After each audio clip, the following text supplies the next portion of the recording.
ایک دفعہ کا ذکر ہے، عروج سعد گاؤں میں ڈھنڈورچی اعلان کر رہا تھا۔ سب گاؤں والے ایک ضروری اعلان سنیں۔ آئندہ ہفتے جمعے کی نماز کے بعد کشتی کے میدان میں پھنے خان اور ترم خان ایک دوسرے سے مقابلہ کریں گے۔ اس دلچسپ مقابلے کو دیکھنے کے لیے تمام گاؤں والے طے شدہ وقت پر میدان میں جمع ہو جائیں۔ اعلان کا سننا تھا کہ پورے گاؤں میں کھلبلی مچ گئی۔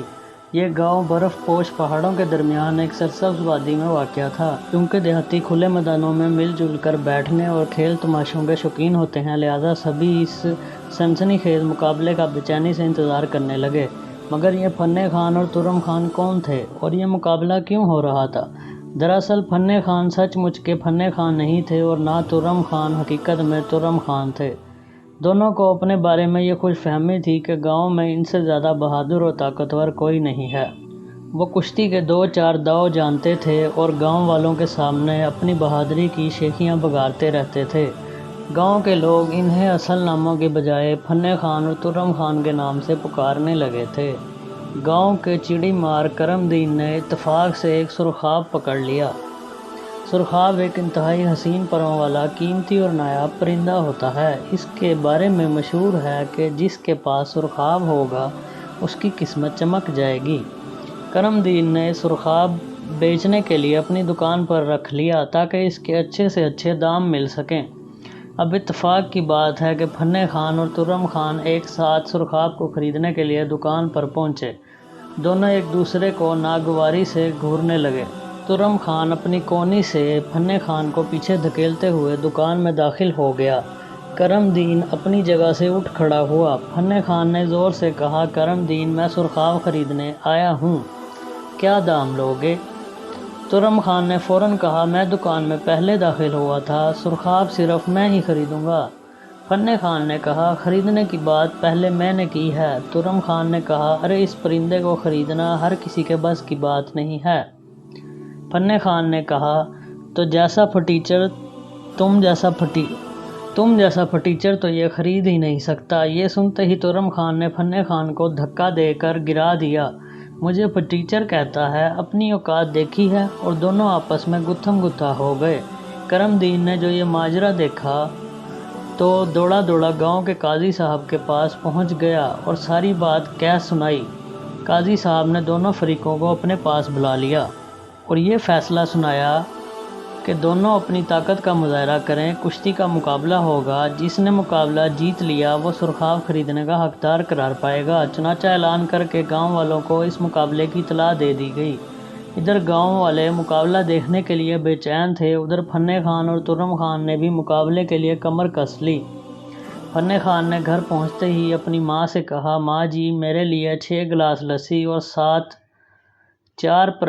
6 پراٹھے تو بنا دو، آخر مجھے مقابلے کے لیے جان بھی تو بنانی ہے۔ ترم خان کے گھر کا منظر بھی کچھ مختلف نہ تھا۔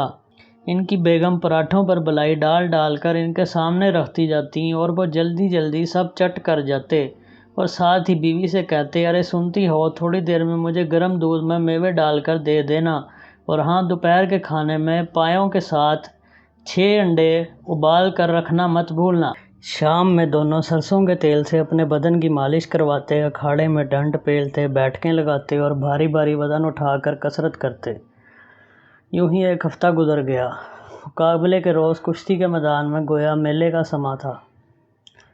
اکھاڑے کے ارد گرد رنگ برنگی جھنڈیاں لگائی گئی تھیں۔ ایک طرف چبوترے پر سٹیج بنایا گیا تھا جہاں گاؤں کے معزز لوگ اور قاضی صاحب بیٹھے تھے۔ سرخاب قاضی صاحب کی کلائی پر بیٹھا تھا۔ اس کے پیر ایک ڈوری سے باندھے ہوئے تھے تاکہ وہ اڑ نہ سکے۔ دوسری ہتھیلی میں دانہ تھا جو سرخاب وقتاً فوقتاً چگ رہا تھا۔ کچھ لوگ باجے اور ڈھول بھی لائے تھے اور بجا بجا کر خوب شور کر رہے تھے۔ باقی لوگ تالیاں بجا کر اپنے جوش و خروش کا اظہار کر رہے تھے۔ سلیم گوالے نے اپنے برابر میں بیٹھے فضلو کمہار سے کہا، آج تو کانٹے کا مقابلہ ہوگا، مگر ترم خان کے تیور بتا رہے تھے کہ جیتے گا وہی۔ فضلو کمار نے اپنے کان میں بیٹھی مکھی کو اڑاتے ہوئے کہا، بھائی تم کچھ بھی کہو، سرخاب کو تو پھنے خان ہی اپنے گھر لے کر جائے گا۔ میں نے اسے روز صبح 5-5 میل کی دوڑ لگاتے ہوئے اور شام میں 3-3 گھنٹے اکھاڑے میں کسرت کرتے ہوئے دیکھا ہے۔ وہ بڑی زبردست تیاری کر کے آیا ہے۔ آخر کشتی شروع ہونے کا اعلان کیا گیا۔ دونوں حریف آمنے سامنے کھڑے ایک دوسرے کو چت کرنے کی نیت سے کبھی دائیں جانب گھومتے تو کبھی بائیں طرف۔ ترب خان کا چہرہ غصے سے تمتما رہا تھا۔